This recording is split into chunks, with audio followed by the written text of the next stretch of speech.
لسان صدق علیا صلوات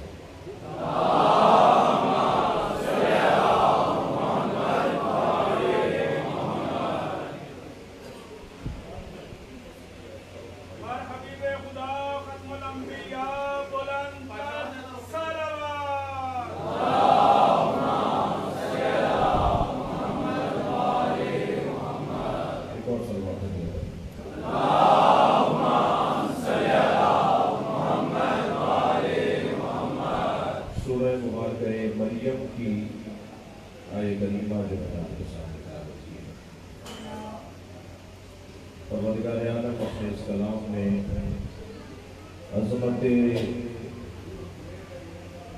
اہل بیت کا ایک باب روشن کرتا ہے۔ اللہ نے یہ طے کر رکھا ہے کہ جہاں فضیلتیں ہوں گی وہاں صدارت علی کی ہے۔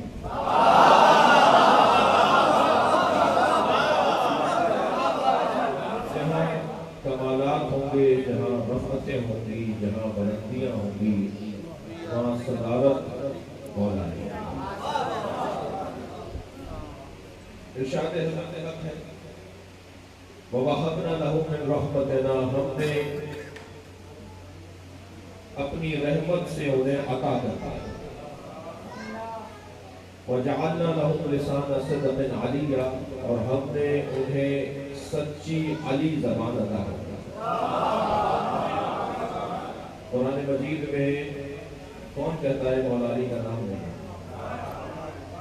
قرآن مجید میں 5 آیتیں ایسی ہیں جن کی تفسیر سوائے علی کے ممکن ہی نہیں۔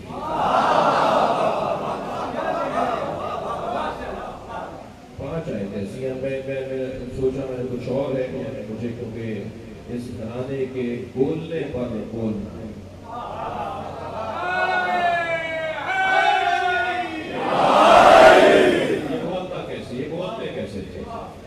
ان کی زبان کیسی تھی، ان کا لہجہ کیا تھا، یہ ہم ان کی کیفیات قلبی کیسی تھی۔ مگر میں نے ایک بات کہہ دی ہے تو اسے نبھانا میرے منصب کا تقاضا ہے کہ قرآن مجید میں 5 آیتیں ایسی ہیں جس سے مراد سوائے علی کے کوئی اور نہیں ہے۔ ان میں سے ایک یہی آیت حضرت ابراہیم نے انہیں اللہ نے امامت عطا کی تو حضرت ابراہیم نے فوراً اپنی اولاد کو بھی یاد کیا۔ جب اللہ نے کہا انی جاعلک للناس اماما، میں تمہیں امام بنا رہا ہوں، تو کہا ومن ذریتی، میری ذریت میں بھی امامت ہے۔ تو فوراً آواز بلند آئی کہ لا ینال عہد الظالمین، ہمارا یہ عہدہ ظالموں تک نہیں پہنچے گا، تمہارا جو معصوم ہے ہم انہیں امام بنائیں گے۔ اسی طرح حضرت ابراہیم نے جب دربار نمرود کے اندر خطبہ ارشاد فرمایا، اور خطبہ بھی حضرت ابراہیم نے ایسا دیا کہ نمرود جیسا مربوط قرار پایا۔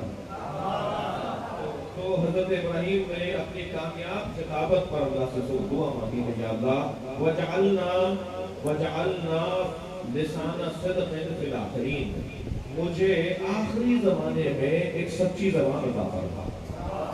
اللہ نے جواب دیا کہ ہم نے تمہیں علی زبان عطا کر دی۔ بہت مبارک۔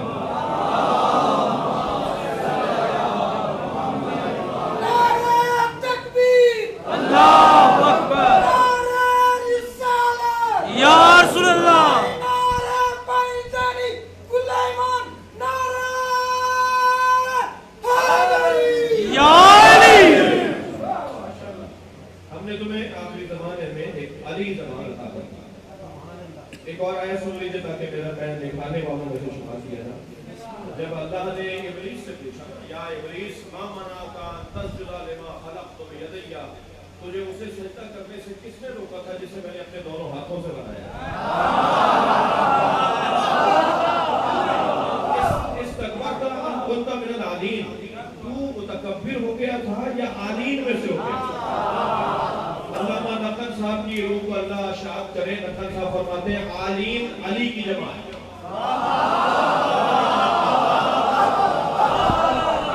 اللہ کہتا ہے تو نے جو آدم کو سجدہ نہیں کیا، تو متکبر تھا اس لیے سجدہ نہیں کر رہا تھا۔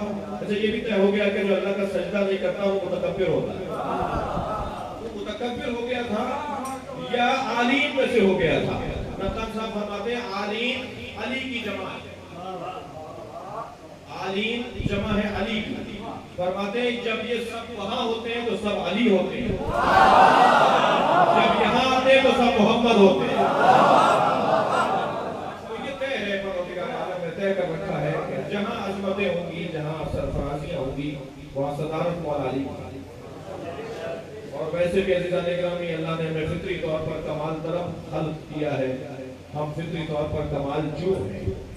اللہ نے انسان کو کمال جو بنایا ہے، کمال کو ڈھونڈتا ہے، جہاں اسے کمال نظر آتا ہے یہ وہاں ٹھہر جاتا ہے. اب میں یہی ایک جملہ کہتا ہوں کہ ہم سے نہ پوچھا کرو کہ ہم یہاں کیوں ٹھہرے ہوئے ہیں.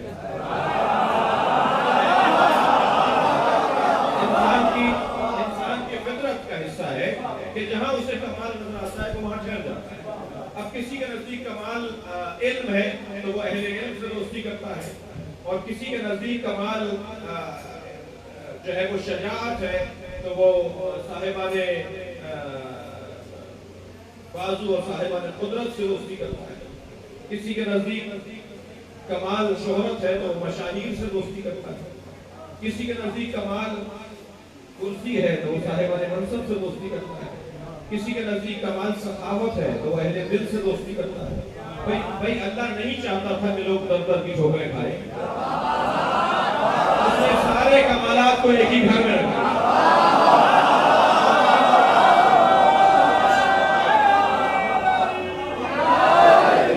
علم بھی یہاں سب سے زیادہ ہے، شجاعت بھی ان سے زیادہ کسی کے پاس نہیں ہے، اور سخاوت کا تو عالم یہ ہے کہ ان کے پاس نہیں ہوتا تب بھی عطا کر دیتا ہے. شہرت کا عالم یہ ہے کہ انہیں زمین والوں سے زیادہ آسمان والے جانتے ہیں. اور کرسی کا عالم یہ ہے کہ کوئی منصب ہی نہیں ہے جو اہل بیت کے گھر میں نہ ہو. نبوت یہاں ہے، رسالت یہاں ہے، امامت یہاں ہے، طہارت یہاں ہے، عصمت یہاں ہے، جنت کی سالاری یہاں ہے. ہر کمال اور ہر منصب اللہ نے اسی گھر میں قرار دیا ہے. ایک سلوات اور ہدیہ کر دیں نبی کی رات.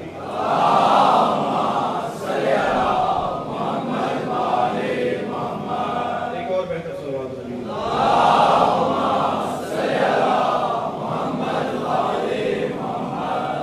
تو ہم فطری طور پر بڑی نایت آپ کی، ہم فطری طور پر کمال جو ہے، کمال طلب ہے. ہمیں کمال چاہیے، ہمیں عظمت چاہیے.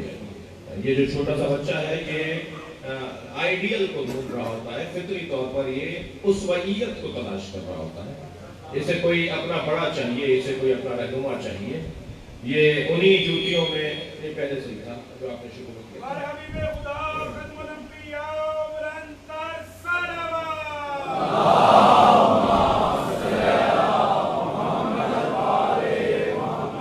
ایک اور سلوات نبی کی ذات پہ.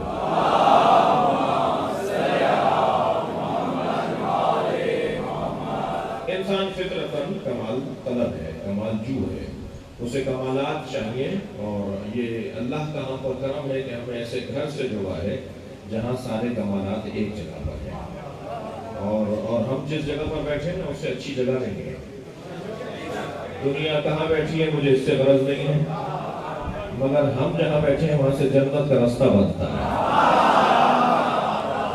اور جنت تو جیسے بھی میرے بھائی رضا بھائی پڑھ رہے تھے، جنت تو ڈولوں میں دانا ارادہ کرے تو بن جاتی ہے. تو جنت کا تو کام ہی، جنت کا مقام بڑا عظیم ہے، مگر جنت ہماری کم سے کم قیمت ہے، زیادہ سے زیادہ نہیں ہے. بڑی نایت آپ کی توجہات بھرپور ہے.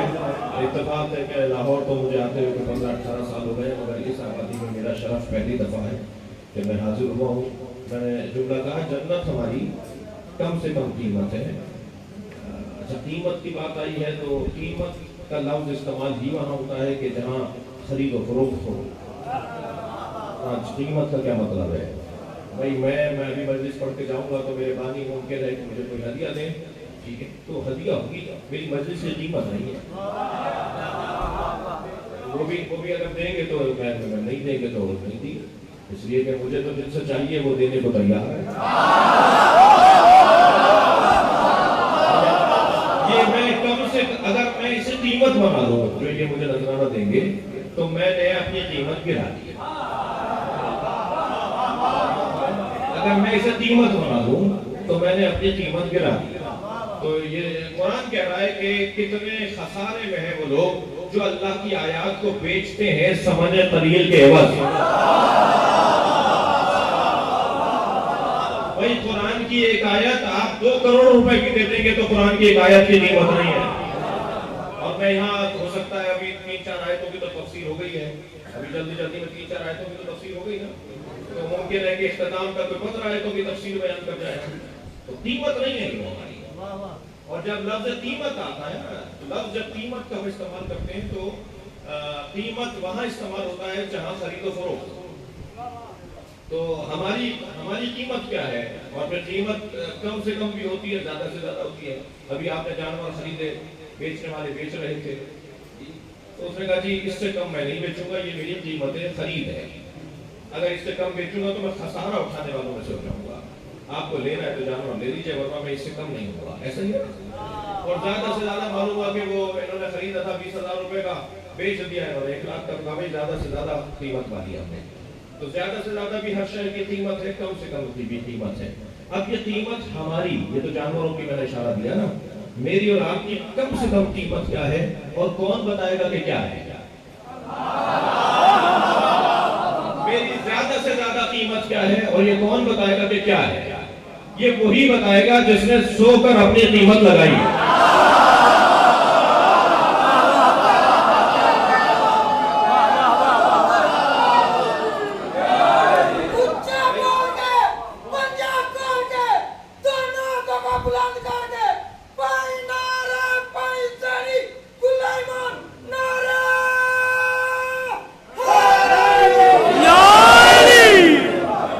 اس میں جوانوں کی تعداد کم نہیں ہے، مگر مجھے جوان ایک ہی نظر آ رہا ہے۔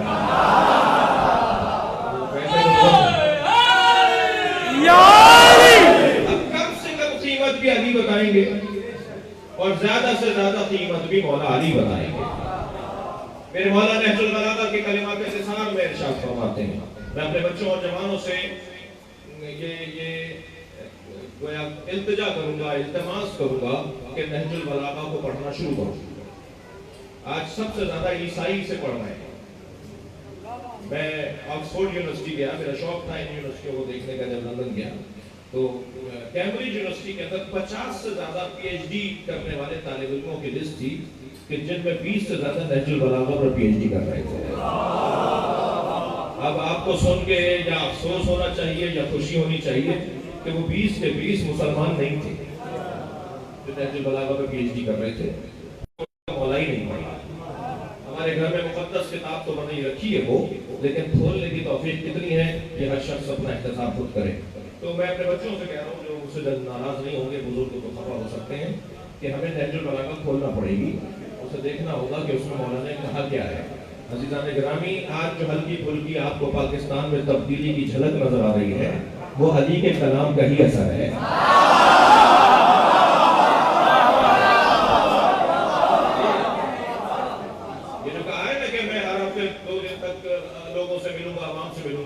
میرے مولا نے کہا روزانہ وہ حاکم وہ ہوتا ہے جو روزانہ عوام سے ملتا ہو، ورنہ یہ حاکم نہیں ہے، یہ بادشاہ ہوگا، یہ اس کا کوئی بھی عوام سے تعلق نہیں ہے۔ تو غور فرما رہے ہیں مولا نہج البلاغہ میں فرماتے ہیں کم سے کم قیمت کیا ہے؟ علی فرما رہے ہیں لیسا لانفسکم ثمن الا الجنہ، اے انسان تیری کم سے کم قیمت جنت ہے۔ فلا تبیعوہا الا بہا، اور خبردار اپنے آپ کو جنت سے کم فروخت نہ کرنا۔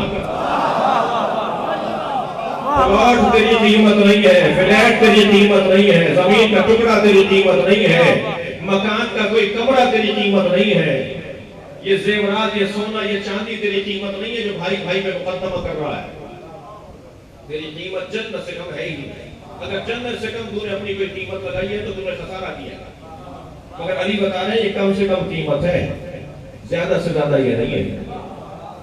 جنت میری کم سے کم قیمت ہے، زیادہ سے زیادہ کیا ہے؟ جنت کم سے کم قیمت ہے اور زیادہ سے زیادہ قیمت ہے رضوان من اللہ، اللہ کی مرضیوں کا حصول۔ اب میری قیمت تو مولا علی نے بتا دی اور اپنی قیمت سب سے زیادہ لگائی، لہذا البتہ جب بستر پہ سوئے ہیں تو اللہ نے اعلان کیا وَمِنَ النَّاسِ مَن يَشْرِي نَفْسَهُ ابْتِغَاءَ مَرْضَاتِ اللَّهِ، کوئی ہے جو بستر پہ سوتا ہے اللہ کی مرضیاں خریدتا ہے، اپنا نفس بیچتا ہے۔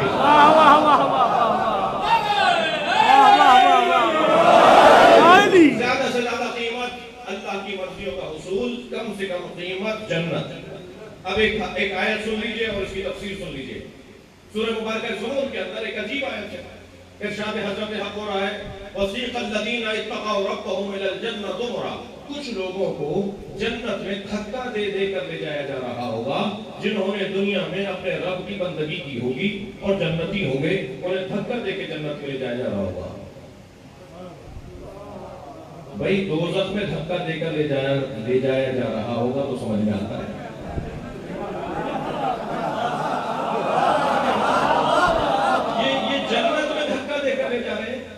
قرآن کہہ رہا ہے کوئی اور بات تو ہے نہیں، تاریخ تو ہے نہیں جو ہم اس میں انکار کر دیں گے۔ جی قرآن کہہ رہا ہے کہ کچھ لوگوں کو جو صاحبان تقویٰ ہوں گے، جنہوں نے اپنے رب کی بندگی کی ہوگی، انہیں جنت میں دھکا دے کر سیق الذین اتقوا ربهم الی الجنہ زمرا، سیق سائق کہتے ہیں جو پیچھے سے دھکا دے رہا ہو اور جانوروں کو ایک جگہ جمع کر کے کہیں پہنچا رہا ہو۔ جی جانوروں کو معمولاً جو آوازیں لگا کر ایک جگہ پر جمع کرتا ہے اسے کہتے ہیں سائق۔ آگے چلنے والے کو کہتے ہیں قائد، پیچھے چلنے والے کو کہتے ہیں سائق۔ اب مجھے نہیں پتا پاکستان میں قائد سائق کا کام کر رہا ہے،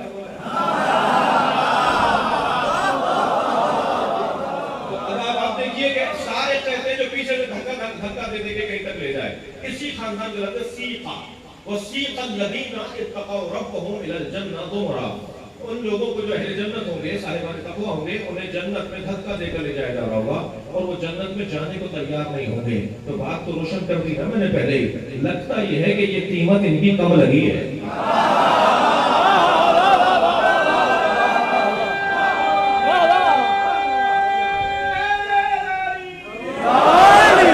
یہ مان نہیں رہے بھائی، تیار نہیں ہے کہ مجھے ہمیں جنت چاہیے، اس کا مطلب یہ جنت ان کی کم قیمت لگی ہوئی ہے، انہیں اور کچھ چاہیے۔ اب انہیں کیا چاہیے؟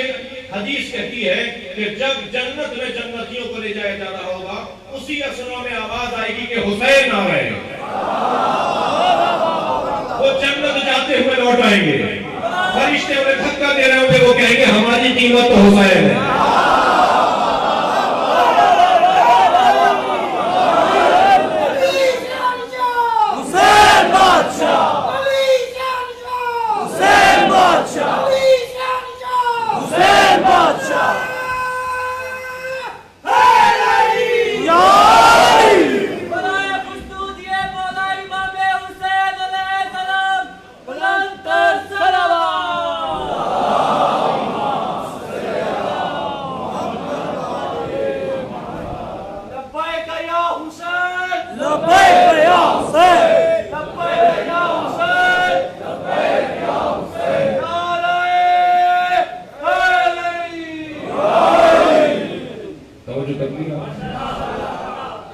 لہذا یہاں پر اللہ نے اس گھرانے کو جو عظمتیں عطا کی ہیں، میں اپنے مضمون جو آج کی مناسبت سے سوچا تھا اسے دور نہ ہو جاؤں، اللہ نے اس گھرانے کو جو عظمتیں عطا کی ہیں ان میں سے ایک عظمت اس گھرانے کو اللہ نے خطابت کی اور بولنے کی صلاحیت۔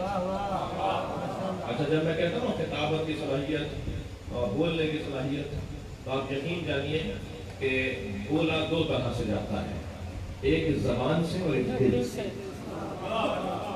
جو زبان سے بولنے والے لوگ ہوتے ہیں نا، ان کی بات کانوں تک بھی نہیں جاتی، اور جو دل سے بولنے والے لوگ ہوتے ہیں ان کی بات دلوں تک جاتی ہے۔ اچھا زبان پکار کے کہہ رہی ہوتی ہے کہ یہ دل سے بولا جا رہا ہے یا زبان سے بولا جا رہا ہے؟ لہجہ الفاظ پکار کے بول رہے ہوتے ہیں کہ یہ آواز کہاں سے آ رہی ہے۔ اور اللہ کرے کہ میں خطیب میں ذاکر جب ممبر پر آؤں تو دل سے بولوں، اور جب میں دل سے بولوں گا تو آپ کے دل تک اترے گی، اور اگر میں زبان کی حد تک بولوں گا، میں کوئی بات یاد کر کے آیا ہوں جس کو خود بھی نہیں سمجھا میں نے، تو پھر وہ منتقل بھی نہیں ہو پائے گی۔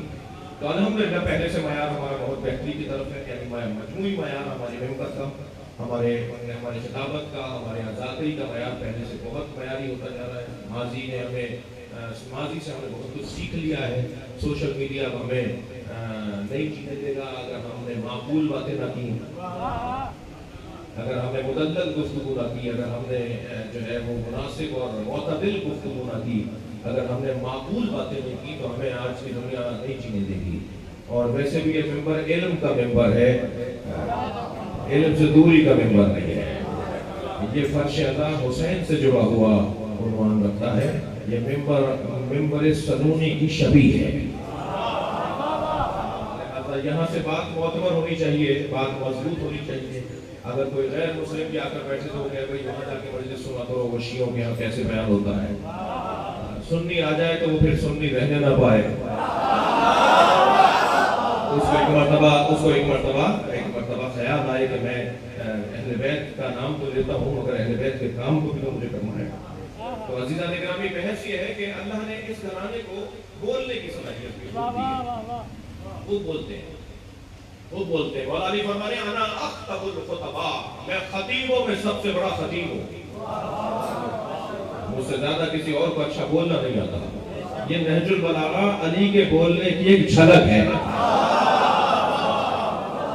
اچھا، بولنے کی جب بات آئے گی، جب بولنے کی بات آئے گی، آپ کا ادب سے تعلق ہے، تو ادبیات کے اندر ایک اصطلاح استعمال ہوتی ہے، وہ ہے فصاحت، اور ایک اصطلاح استعمال ہوتی ہے وہ ہے بلاغت۔ اور اصطلاحیں بھی ہیں مگر مجھے اس وقت ان دو اصطلاحوں سے کام ہے۔ ایک اصطلاح ہے فصاحت، ایک اصطلاح ہے بلاغت۔ فصاحت اور ہے، بلاغت اور ہے۔ سید رضی نے نہج البلاغہ کا نام نہج الفصاحت نہیں رکھا، نہج البلاغت رکھا ہے۔ اچھا، دین کی کتاب تھی، تفسیر قرآن ہے، علی کا پیغام ہے، تو اس کا نام نہج الدین رکھ دیتے۔ نہج الاسلام نام کیوں نہیں رکھا اس کا؟ نہج القرآن نام کیوں نہیں دیا سید رضی نے نہج البلاغہ کا نام؟ نہج البلاغہ کیوں رکھا؟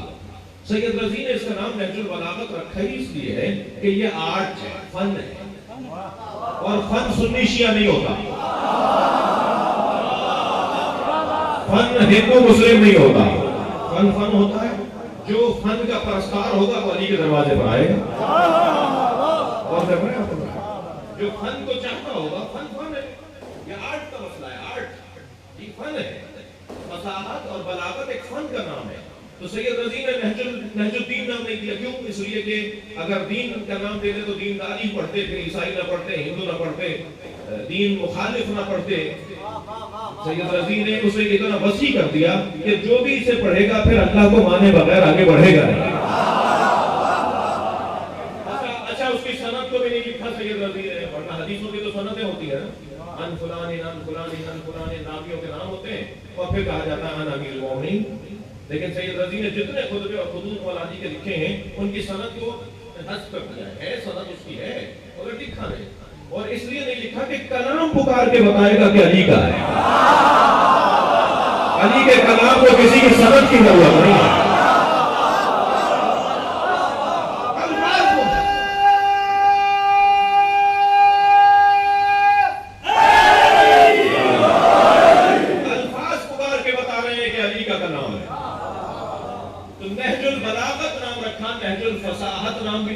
نہج الدین کا نہیں رکھا، نہج الاسلام نہیں رکھا، نہج الفصاحت کیوں نہیں رکھا، نہج البلاغت کیوں رکھا؟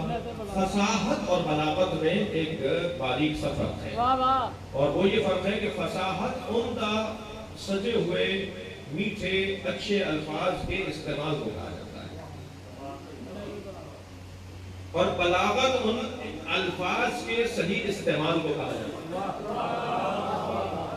میں مثال دے دیتا ہوں، آپ دسترخوان پر بیٹھے ہوئے ہیں، آپ کسی کے گھر مہمان گئے اور طرح طرح کے انہوں نے کھانے وہاں پر ترتیب دیے، اور آپ سے انہوں نے کہا کہ اس کھانے کو، اس غذا کو ذرا میل فرمائیے، ذرا اس سے کچھ ذائقہ کیجیے اپنے دہن کو، ذرا اس کی بھی طرف توجہ کیجیے، ذرا اسے بھی تو دیکھیے کہ اللہ کی کیسی نعمت ہے۔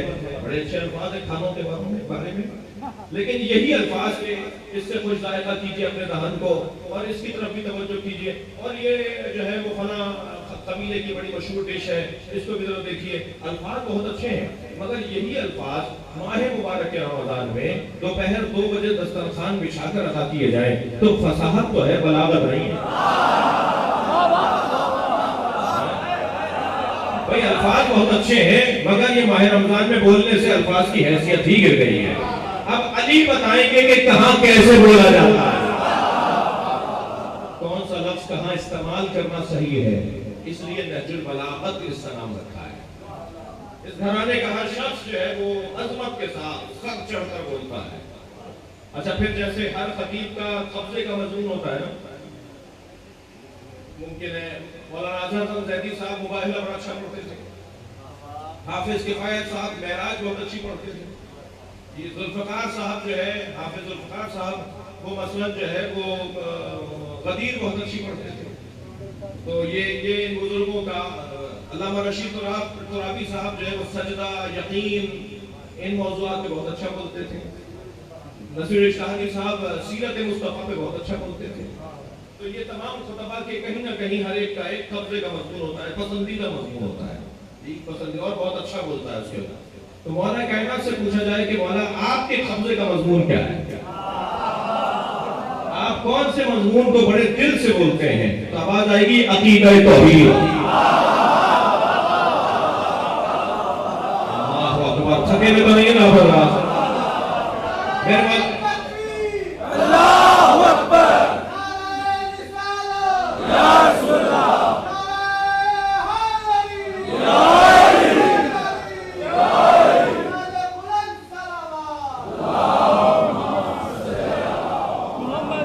میرے مولا جوتیاں اپنے نالے میں مبارک میں بند لگا رہے تھے، پیبند لگا رہے تھے، ایک جگہ سے ابھر گئی تھی، اس کو سی رہے تھے کہ دو صحابی آپس میں باتیں کرتے ہوئے گزرتے ہوئے باتیں کر رہے تھے، کہنے لگے کہ خطبہ دینا، خطابت کرنا مشکل کام ہے، مگر خطابت میں وہ خطابت بہت مشکل ہے جس میں خطیب الفاظ کا استعمال کرے اور الفاظ کو اسے اتنی گرفت ہو کہ کوئی لفظ بھی بغیر نقطے والا استعمال نہ کرے،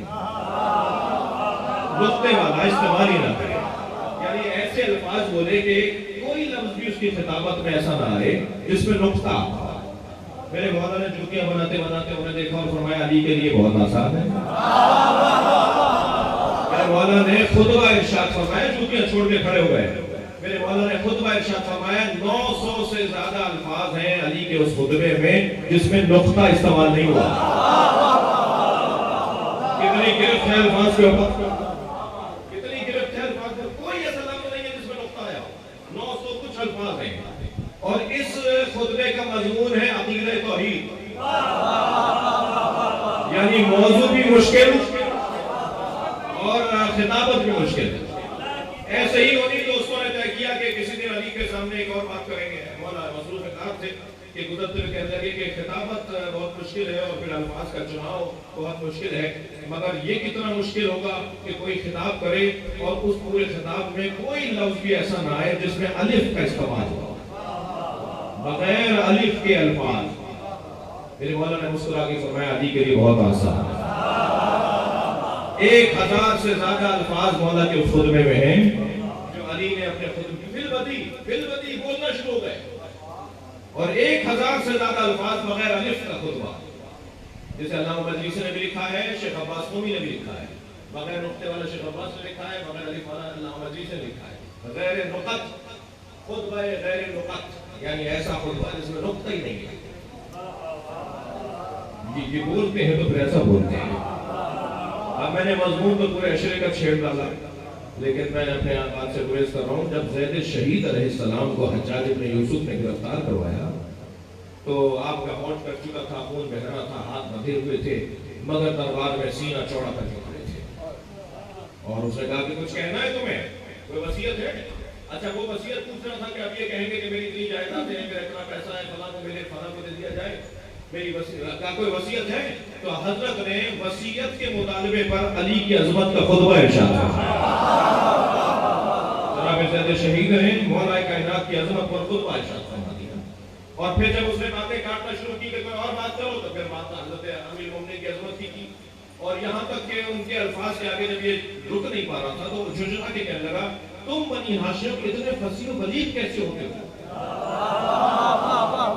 تم بولتے ہو تو فصاحت و بلاغت سے جو ہے وہ موتی جھڑتے ہیں، تم بنی ہاشم اتنے فصیح و بلیغ کیوں ہوتے ہو؟ تو حضرت زید شہید نے بے ساختہ فرمایا ہم دیوان ابو طالب اور خطبہ فاطمہ زہرا پڑھتے ہیں۔ صلوات پڑھیں گے محمد و آل محمد۔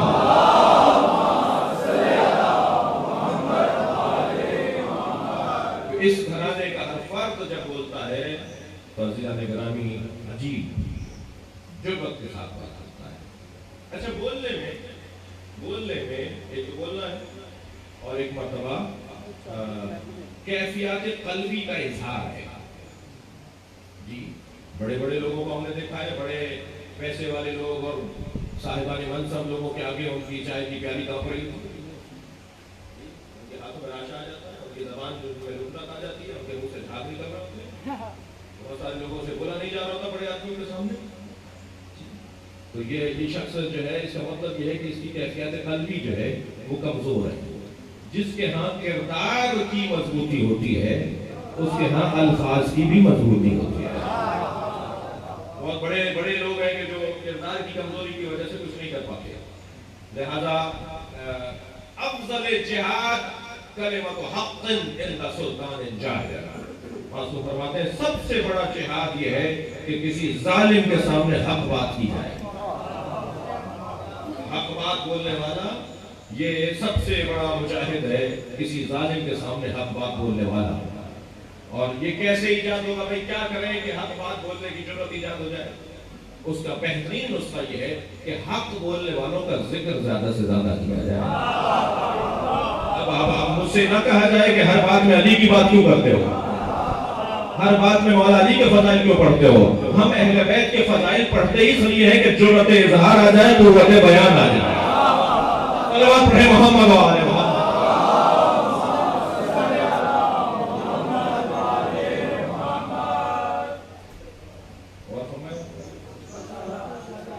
اس گھرانے کا فرد اپنے اظہار بیان میں مجاہد نظر آتا ہے، اور جو اس گھرانے سے تعلق جوڑ لیتا ہے اپنا، اس کے اندر بھی جرأت ایجاد ہو جاتی ہے. میں اکثر کہتا ہوں، ایک بہت معمولی سا ذاکر اور خطیب ہوں، اکثر کہتا ہوں کہ ہماری قوم دوسری قوموں سے بہتر ہے. میں کسی قوم کا نام نہیں دے رہا، ہماری قوم دوسری قوموں سے بہتر ہے.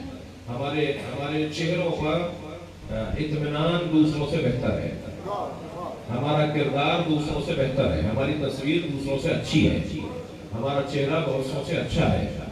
دنیا میں اتنے حادثات اور واقعات گزرے ہیں، مسلمانوں کی تصویر بگاڑ کے رکھ دی بعض لوگوں نے. ہمارے ساتھ اس ملک میں اتنی زیادتیاں ہوئیں مگر کہیں جا کر ہم نے کسی سے بدلہ نہیں لیا. بڑے دھماکے ہوئے مگر ہم میں سے کوئی جا کے کہیں پھٹا نہیں.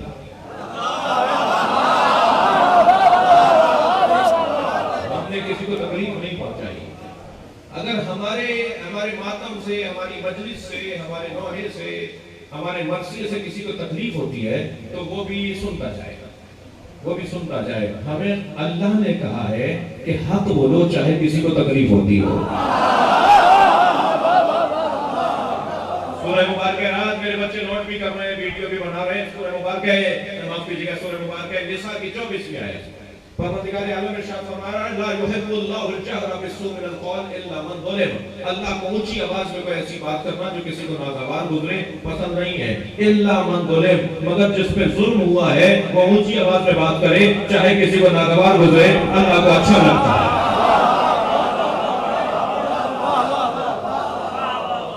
اب اگر ہمارا نوحہ، ہمارا ماتم، ہماری عزاداری، ہمارا سلام، ہمارا مرثیہ، ہماری مجلس کسی کو بری لگ رہی ہے تو معیار اس کا برا لگنا نہیں ہے، معیار یہ ہے کہ ہم کیا بول رہے ہیں. ہم غلط بول رہے ہیں تو معیار ہوگا کہ نہیں کہو، اگر صحیح کہہ رہے ہیں تو معیار یہ ہے کہ کہو چاہے کسی کو برا لگے. کون ہے جو جس کو برا لگ رہا ہے؟ بھائی وہ ہے کون ہے؟ کیوں برا لگ رہا ہے ان کا؟ آپ تو کہتے آ رہے ہیں نا کہ کوفے میں مارنے والے سارے شیعہ تھے، شیعوں نے امام حسین کو مارا اور آج ان کی اولادیں رو رہی ہیں. تو میں اس کا جواب پہلا تو یہ دیتا ہوں کہ میں تو سید ہوں، میرے بزرگ تو مدینے سے ہیں، کوفے سے بنے ہیں.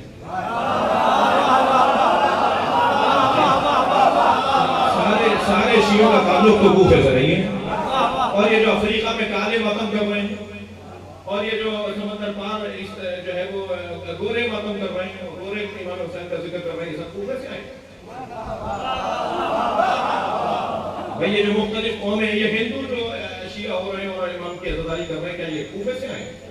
تو تو اگر کوفے سے آنے والوں کا تعلق یا کوفے والوں کا کوئی تعلق تھا، ہمارے رنگ و بو والے تھے، ہمارا حلیہ کوئی ان کا تھا، تو نقن صاحب نے تو بڑا حسین جملہ کہہ دیا. نقن صاحب فرماتے ہیں کہ امام حسین کے قاتلوں پر ہم لعنت بھیجتے ہیں اور لعنت بھیج کے تعلق توڑ دیتے ہیں. اگر تمہارا تعلق نہیں ہے تو تم بھی لعنت بھیجو.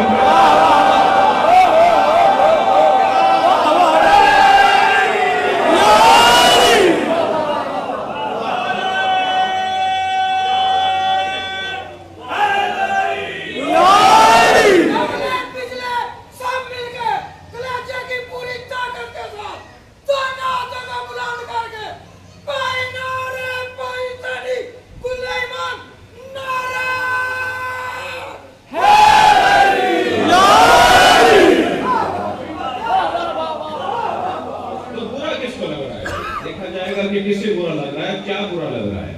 ہم مظلوم کی حمایت میں جمع ہو رہے ہیں، اور امید ہے کہ آنے والے ہر کام میں اصلاح کی بات کر رہی ہے. ایسے ہی پولیس کے محکمے کے بھی کان کھینچے گی. اور پولیس کا محکمہ کیا کر رہا ہے پاکستان میں، ہم اگر ان کو بتانے جاتے ہیں کہ ہم اپنے گھر میں مجلس کر رہے ہیں، تو ہم تو اس لیے بتانے گئے تھے کہ آپ حفاظتی انتظام اور انتظامات کو ذرا بہتر کر دیجیے. انہوں نے کہا جی آپ نے ہمیں بتایا، اب ہم آپ کو مجلس ہی نہیں کرنے دیں گے. تو گویا جو ہے وہ ہم نے غلطی کی آپ کو بتا کے. ہم تو پرمٹ لینے تو آپ سے نہیں گئے تھے، پرمیشن لینے تو نہیں گئے تھے آپ سے. کیا نماز پڑھنے کے لیے مجھے آپ کی پرمیشن کی ضرورت ہے؟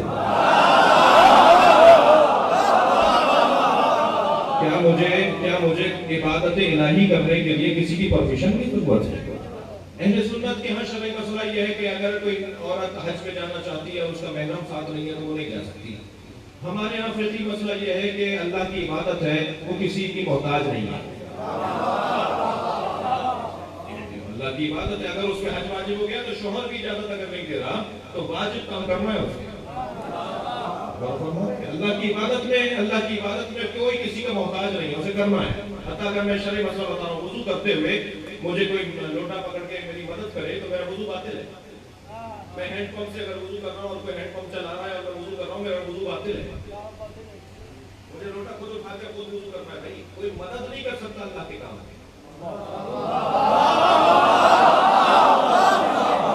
مجھے خود اپنا کردار ادا کرنا ہے. تو یہ عورت حج پر ہمارے یہاں سے عورتیں جاتی ہیں اور ہمارے بھائیوں کے ایسا نہیں جاتی، تو ہم یہی جواب دیتے ہیں فقہی طور پر کہ یہ عورت اس پر حج واجب ہو گیا، اس کے شوہر پر واجب نہیں ہے، اس کے اور محرموں پر واجب نہیں ہے، تو یہ اپنا حج اپنا واجب چھوڑتی رہے. یہ کیسے چھوڑے گی؟ اس میں تو واجب ہو گیا ہے، اسے جانا ہے. دوسروں پہ واجب ہی نہیں ہے، وہ نہیں جا سکتے، انہیں جانا ضروری نہیں ہے. اسی طرح اللہ کی کوئی عبادت ہو، اس میں ہم کسی سے پرمٹ لینے کے محتاج نہیں ہیں. یہ تو انتظامات کو بہتر کرنے کے لیے ہم نے آپ کو اطلاع دی تھی. جی آپ سر پہ چڑھ گئے. ہمارے بزرگوں نے بہت بڑے بڑے کام کیے ہیں، ہم پر احسانات کیے ہیں، ہمیں عزاداری منظم کر کے دی ہے، ہمیں عزاداری سجا کر دی ہے، مگر کچھ کام ان سے کمزور رہ گئے. ان میں سے ایک کام یہی کہ انہوں نے ان لوگوں کو پرمٹ مانگنے کی عادت ڈال دی. ہمیں کوئی پرمٹ کی ضرورت ہی نہیں. میرے گھر میں میرے بچے کی سالگرہ ہو رہی ہے تو میں کیا پولیس والوں سے اجازت مانگوں؟ میں اپنی بچی کی منگنی کر رہا تھا اور میں نے 50 آدمی اپنے گھر میں بلائے ہوئے تھے، تو کیا پولیس کے محکمے کو جا کے بتاؤں کہ میرے گھر میں جو ہے 50 آدمی آ رہے ہیں؟ تو میں جب ان سارے کاموں کے لیے پرمٹ نہیں مانگتا تو مجلس کے لیے کیوں مانگوں؟ یہ تو آپ ہمارا احسان مانیے کہ ہم آپ کے ساتھ تعاون کر رہے ہیں، کہ آپ کو بتا رہے ہیں کہ ہم اپنے گھر میں مجلس کر رہے ہیں، آپ کو انتظام کر دینا چاہیے.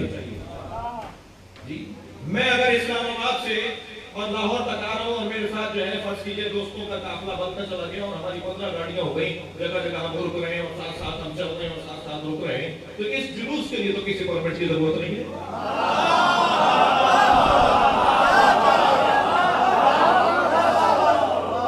عزیزان گرامی، امام حسین کی عزاداری ہمارا قانونی شرعی شہری حق ہے.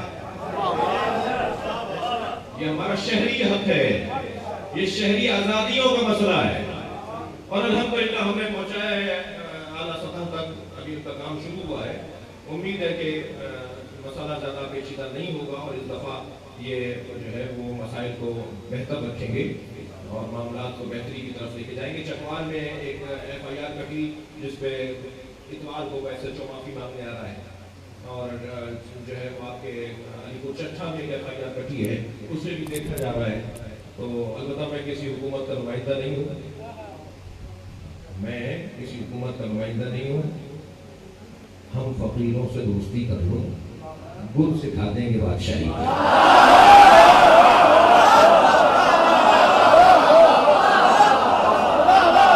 صلوات پڑھنے کے محمد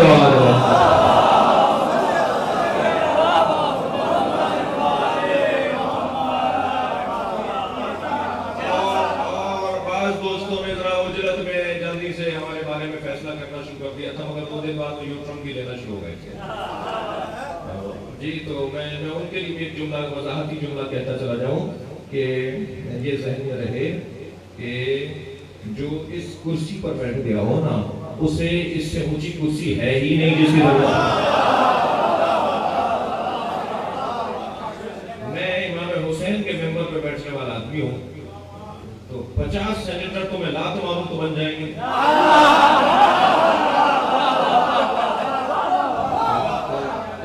ذہن میں رہے, یہ وضاحت رہے. ہم بادشاہ گر ہیں,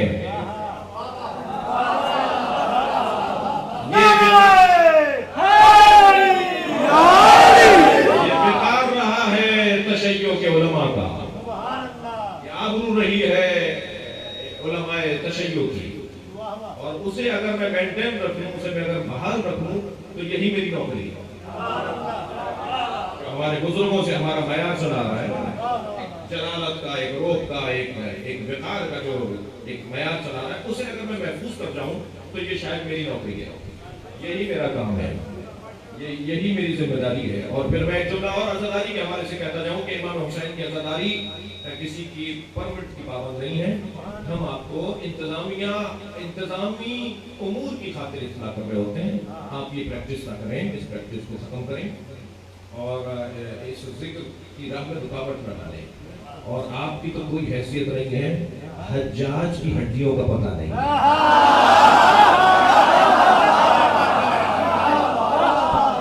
آپ کی کوئی حیثیت نہیں ہے, شام کے حاکم کی قبر پہ جانور بیٹھے ہوتے ہیں.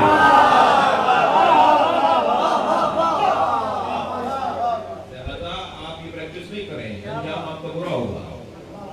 اور جو بھی اس گھرانے سے, جس نے بھی اس گھرانے سے ٹیڑھی نگاہوں سے بات کی ہے نا, تو وہ برباد ہوا ہے. ہمارا تو کام ہی نہیں ہے, ہم تو نوکر ہیں. امام حسین کی عزاداری, ہم نوکر ہیں, مالک نہیں ہیں.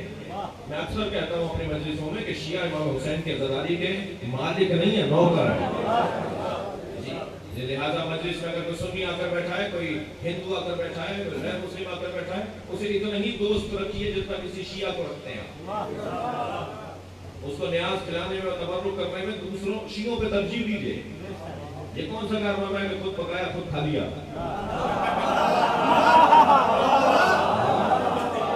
کارنامہ تو یہ ہے کہ آپ نیاز نظر بنائیے اور آنے والوں کو اچھے انداز سے کھلائیے. اچھا, جو مجلس میں نہیں آئے, پڑوسی ہیں, محلے والے ہیں, گلی والے ہیں, ان کے ہم بھی وہ تبرک پہنچائیے. ایک مرتبہ لوٹا دے گا, دوسری مرتبہ لوٹا دے گا. آپ دل چھوٹا کیوں کر رہے ہیں؟ اس کا حسین کا مسئلہ ہے.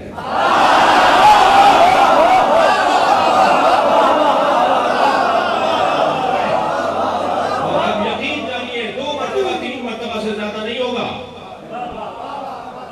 یہ اگر 2 مرتبہ یا 3 مرتبہ نیاز لوٹائے گا نا کہ ہم نیاز نہیں کھاتے, آپ یقین جانیے 4تھی مرتبہ نہیں آئے گی, اور وہ نیاز مانگ کے کھائے گا. اور اگر ایک نظر کا چاول کا دانہ, ایک گھونٹ امام حسین کی سبیل کا پانی سے پی لیا, تو یقین جانیے اتنی سی ٹیبلٹ میرے سر کا درد دور کر دیتی ہے, تو حسین کی نیاز اثر کیوں نہیں کرے گی؟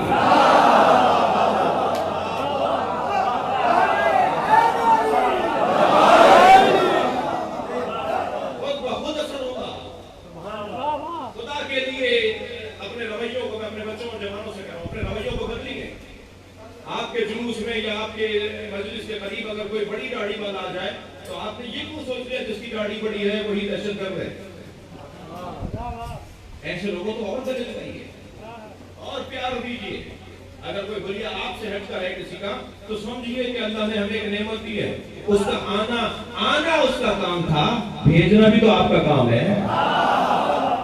بھائی پیغمبر اکرم نے فرمایا تھا کہ ہمارا آدمی اگر وہاں چلا جائے گا تو آپ واپس مت کرنا, آپ کا آئے گا تو ہم واپس کر دیں گے.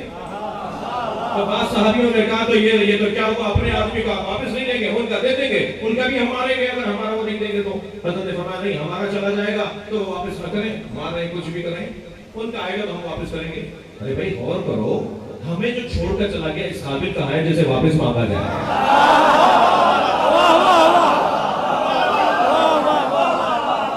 غور کرو, جب وہاں سے یہاں آ گیا ہے تو اسے اپنا بنانا تو ہمارا کام ہے.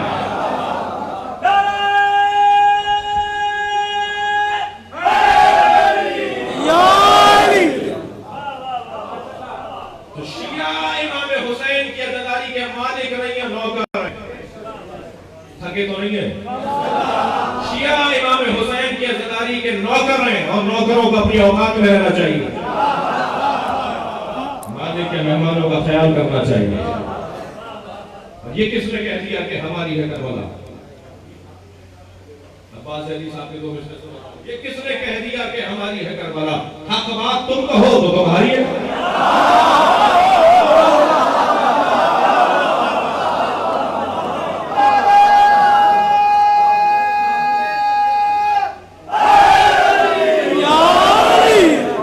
حسین پہ ملتے ہیں ہر مزاج کے لوگ. اب یہاں آئی ایس او کے جوان بھی بیٹھے ہوئے ہیں, یہاں شیعہ علماء کونسل والے بھی بیٹھے ہوئے ہیں, یہاں مجلس وحدت والے بھی بیٹھے ہوئے ہیں, یہاں فلاں بابا کی سنگت والے بھی بیٹھے ہوئے ہیں, یہاں بابا صدا حسین والے بھی بیٹھے ہوئے ہیں, یہاں چوٹیاں اور بندوں والے بھی بیٹھے ہوئے ہیں. جی یہاں تو سبھی بیٹھے ہیں نا. اس سے اچھا اتحاد کا منظر اور کیا ہوگا. ساری شیعہ قوم جہاں جمع ہو جاتی ہے, میں تو اور بالا تر بات کروں, جہاں سب انسان جمع ہو جاتے ہیں, وہ امام حسین کا ذکر ہے. امام حسین کا ذکر ہے. لہذا اس ذکر کی جتنی قیمت, جتنی قدر کی جائے, جتنی اس کا احترام کیا جائے, اتنا کم ہے. یہ سلسلہ جاری رہے گا, اور انشاءاللہ اس سال ہر سال سے زیادہ بہتر ہوگا. ہمیں مکمل تیاریوں کے ساتھ امام حسین کے ذکر کو شروع کرنا ہے چاند رات سے, اور سوا 2 مہینے تک ہم امام حسین کے ذکر میں رسماً, رواجاً اور آباء و اجداد کے طور طریقوں کے مطابق ہم مصروف رہیں گے. اور اپنے گھروں میں ضرور مجلس کیجیے گا, ایک مجلس گھر میں ضرور کریں. امام قرآن کو آباد رکھنا ہے, مگر گھر کی ایک مجلس ضرور ہو, اس لیے کہ گھر کی مجلس تمنائے زینب ہے. زینب چاہتی ہے کہ ایک گھر ہو جہاں میرے بھائی ختم ہو. اس ذکر کی حفاظت اور اس کے لیے اہتمام کی بہت ضرورت ہے. میں چاہ رہا تھا آپ کو لے جانا کہ حضرت خرہ سعدیہ نے کیسے حاکم شام کے دربار میں خطبہ دیا, کیسے جناب زید شہید نے خطبہ دیا, مختار آئے تو کیسے بولے, مسلم آئے تو کیسے بولتے ہیں. یہ جب بولتے ہیں کیونکہ مرتبہ علی ہے, تو جب بولتے ہیں تو اطمینان قلب کے ساتھ بولتے ہیں. اور حضرت مسلم تو پھر جوان تھے نا, 2 چھوٹے چھوٹے بچے بھی ہیں.